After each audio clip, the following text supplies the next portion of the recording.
What's going on, guys? Welcome back. We've got Brett's Streetlight ST on the dyno ready for the retune. So in the previous video that's linked in the description is when Brett bought the bike to me. It was in for a retune and a pipe swap. He did actually mention there was a bit of a noise in the engine as well. So we went ahead, we diagnosed, we found what it was and got that sorted. Luckily just in time before it cost the owner just would have cost him a lot of money had that failed and done God knows what damage. So if you want to check that video out, it's linked in the description. But today we are doing the full dyno tune. So let's get started. If you watched the first video, this thing was supposed to be making 154 horsepower and 150 foot-pounds of torque at the last shop that did the 128 build and the dyno tune. Customer brought it up. He wasn't happy with the tune. There was some rideability concerns. Anyway, he's brought it up to me to do the pipe swap and a retune anyway. And so I baselined it on the dyno, and what I found, it was making 122 horsepower and 135 foot-pounds of torque. So big difference in dynos. I don't want to get too involved in it, but there are differences there. Probably expect up to maybe 10% difference, but quite a bit of a difference in the results there. But anyway, we've got 122 and 135 to work from as a baseline. So let's get this thing tuned up and we'll see what it's like when I'm finished. Just a quick look at this pipe. It's bloody gorgeous. It's hand tigged and put together, so it just looks absolutely beautiful. And the really nice colour of it. Fitted it to a 135 cubic inch CVO just last week. So check that video out too, guys. Did a 135 and a new Road Glide CVO. Come up beautiful. So anyway, let's get this thing done. See what we make.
Rightio guys, so just doing a few short pulls at the moment. We're only going to just over 4,000 RPM, you can see there, 4,300 thereabouts.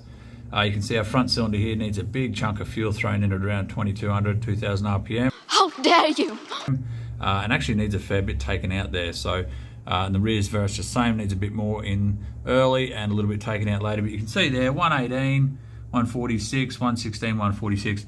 Now, these are our run files here. So these, I've just done 3 baselines on just going to there. This is now the best run and 2 here, and then there's 1, 2, 3, but that's the best there, 1 and 2. And that's the first one, and then run 1 and 2 are the best ones I've just done then. So let's just directly compare, well actually let's go to a single graph. Right, there we are. Now let's bring up the run 1 and 2.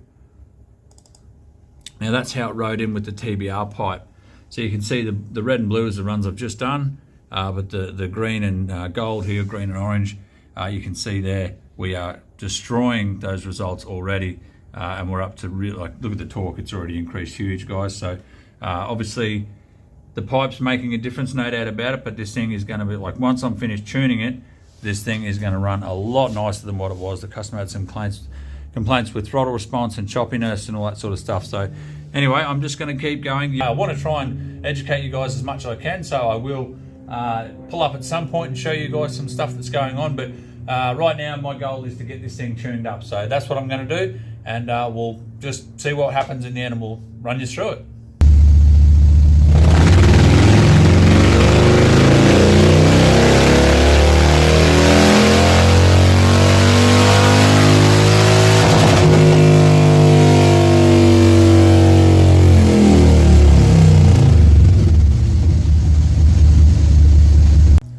Rightio guys, I think we're running into a clutch slip issue.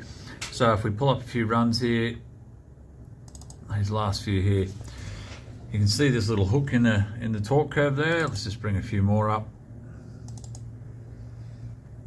And you can see there, well, that one there particularly, you can see this hook in the torque curve here. Now to me, and if we go back earlier over here, some of the earlier runs, bring that one up, you can see the torque was higher there, and the tune's getting better as we go along. So what's I believe what's going on, this has one of those centrifugal sort of lock-up style clutches in here. Now I don't know if the base springs are heavy enough for it, or the weights aren't heavy enough, or whatever it is, but to me it's yeah, it's slipping, and then as the centrifugal, as the RPM builds and the clutch starts to lock up, that's when we're all good. So what I'm going to do, just because it's easy to do on the tour, is just pull the derby cover off here. We're going to pull that lock-up clutch off, like the plate, and we're just going to put in some Screaming Eagle 1275 Newton meter springs, and then rerun it and see what happens. Alright guys, so we're just going to get this off here, and we'll have a look-see. So maybe, I don't know exactly what's going on here, but maybe these springs behind here are probably maybe the OEM springs, I don't know, maybe they're not heavy enough. I don't know anything about this other than that's what it is. Sorry, there's a forklift at the yard next door making a bit of racket, you'll have to deal with that. But anyway, so I don't know anything about these other than what they do. I mean, it's just a centrifugal lock-up clutch. You can see these weights swing out and pushes the clutch together.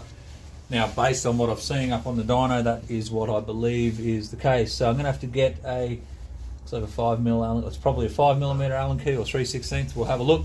Get this off. I've got all my clutch tool here, so I'll reset the clutch push rod adjustment. We'll set it all up, but yeah, anyway, we'll just replace these springs with the Screaming Eagle 1275 springs. We use these in all the big bore kits.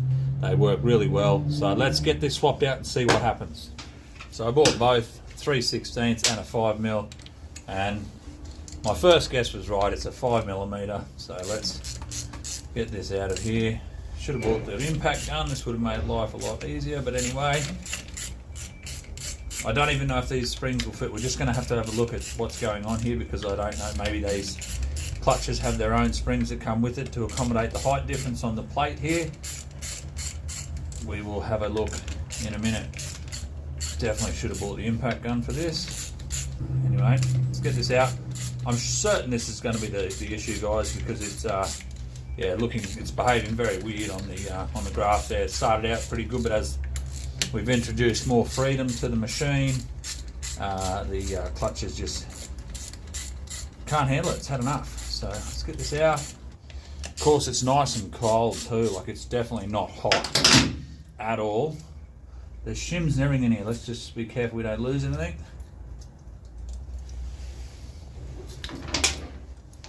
Right, let's just see, we've got a little plate here. It's part of it. Let's just have a look at the spring free length. We'll just run our iometers over it. They look to be the same free length height. Hopefully you can, this is nice and hot on my fingers, guys, but anyway, that's too hot. But yeah, they're roughly the same height, so I'm going to be pretty confident. I'm going to just chuck these Screaming Eagle ones in here and fit this lock-up style clutch back in, and we'll see what happens. Now there looks to be little retaining washers and things on here, so we don't want to lose any of that. Oh my god, this is hot. Hot, hot, hot, hot, hot. I think I would have put gloves on or something. Ooh.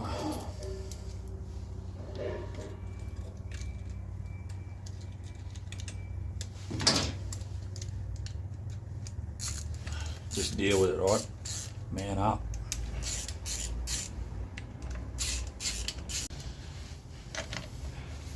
So we're just going to check the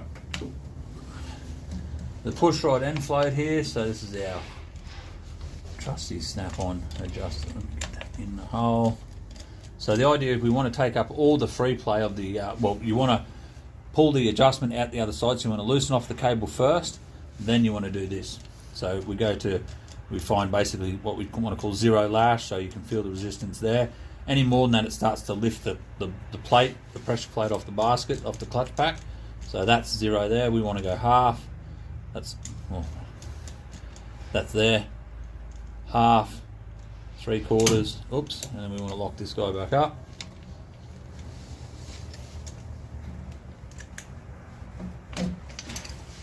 and that's it. Then we adjust the free play over at the cable, but that's basically it. That's all we do. So let's give this thing a run and see what happens.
Well, that's what we call a result, guys. Have a look at this.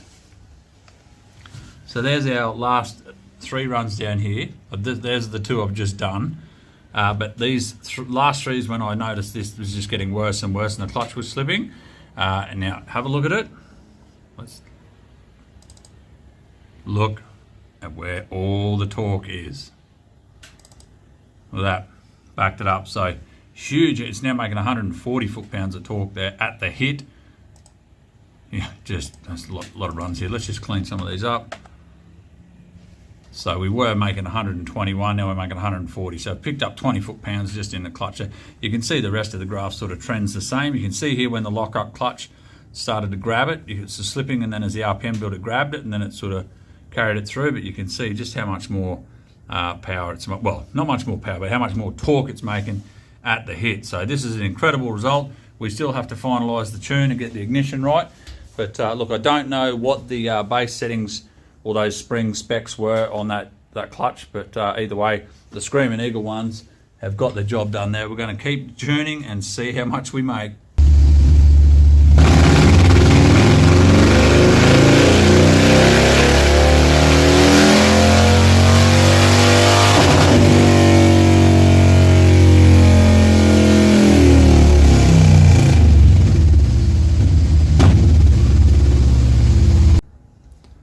Alrighty guys, have a look at our result. 133, 151, beautiful looking graph. 140 foot-pounds here at the hit. Just drops a bit below that to sort of, what is that? Let's have a look. 136, 137. You know, heaps of torque early on, and then into the mid-range there, up to 151, right there in the middle at 4,000 RPM. Now let's take a look at our first 3 runs we did on this back to back when this bike rode in. So you can see here, you know, we were down at 120, let me focus that, sorry. 122 and 135 was the best we got there. And you can see it's just elevated the torque curve everywhere, guys. Let's get rid of a few of those just so we can see. That's probably the best example of the before and after right there, guys. So the pipe has definitely, well, look, you can see the torque curve looks very similar. So both 2-to-1s providing very similar torque curves. But I am confident in saying that my tuning has definitely elevated that everywhere. So that's just, oh, while we're here, we are in STD. So we're going to do this live for everybody. We're going to go down here and we're going to swap it over to SAE for everybody. So we'll do this in real time, watch it change, apply, SAE. So it was making 120 and 131, and now it's showing 131, 149. So still an awesome increase nonetheless. Back up here, back to STD. That's what we run here in Australia most of the time. Apply that. There you can see that, 133, 151, 122, 133. So great before and after result for the customer. I think he's really going to feel an awesome difference. Like, that's huge. Like, you can just see how much more torque that's making there. 115 versus 140. That's a huge increase.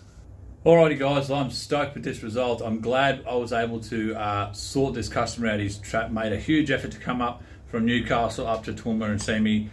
So I'm glad I was able to sort him out. We got that clutch sorted too. You can see, actually, I just remind everyone that clutch there, like that was, have a look at that.